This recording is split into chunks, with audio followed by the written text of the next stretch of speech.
So இப்போதைக்கு ஜனநாயகன் இல்ல அப்படிங்கிறத நம்ம உறுதியா ஆமா. எடுத்துக்கலாம். ஏன்னா அந்த தேர்தல்லாம் வந்துருச்சுனாலே, இந்த ம். தேதி மட்டும் சரி இதுக்கப்புறம் ஆமா, வரலாம் ரிலீஸ் ஆகலாம் அப்படின்னு பேசப்பட்டாலும், ஆமா. தேர்தல்லாம் வந்துருச்சுன்னா, ஒரு இல்ல தலைவர்களால ஏன் நடிக்க அது முடியாது. அடுத்து பிப்ரவரிக்கு பிறகு வாய்ப்பு இல்லன்னா, பிப்ரவரி மாசத்த விட்டு அப்புறம் மார்ச்ல இந்த எக்ஸாம்லாம் வந்துரும். ஏன்னா விஜய்க்கு அதிகமா ஸ்டூடண்ட்ஸ் இளைஞர்கள் தான் இருக்காங்க. அவங்க எக்ஸாம்க்கு போற டைம்ல தியேட்டருக்கு வர்றது கஷ்டம். அப்புறம் எலக்ஷன் வந்துரும்.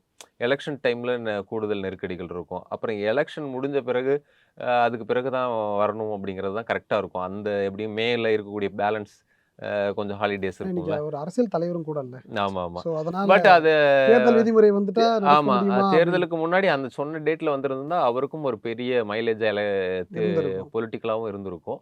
இப்ப என்ன அப்டின்னா, அது லேட்டா ரிலீஸ் ஆகும்போது, அந்த கொஞ்சம் அதனுடைய ஹைப் குறையுது. ம். வேற மாதிரியான நெகட்டிவ் ரிவ்யூஸ் வருது. நம்ம ஏற்கனவே பிரேக் பண்ணியிருந்தது தான்.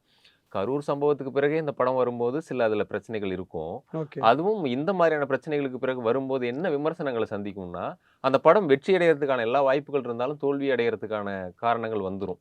அதற்கு காரணம் சூப்பர் ஸ்டார் நடிச்சு வெளிவந்து தோல்விய தழுவுன காலா தான். ம், ம். காலா மட்டும் சொன்ன அந்த டேட்ல ரிலீஸ் ஆயிருந்துச்சுன்னா பெரிய ஹிட். அது ஏன் லேட் ரிலீஸ் அப்போ அது நடக்குது அப்டின்னா, அதற்குள்ள தூத்துக்குடி இன்சிடென்ட் நடந்துருது. கரெக்ட். அங்க ரஜினி விசிட் பண்ணிர்றாரு. ஏர்போர்ட்ல ஒரு பேட்டி குடுத்துர்றாரு.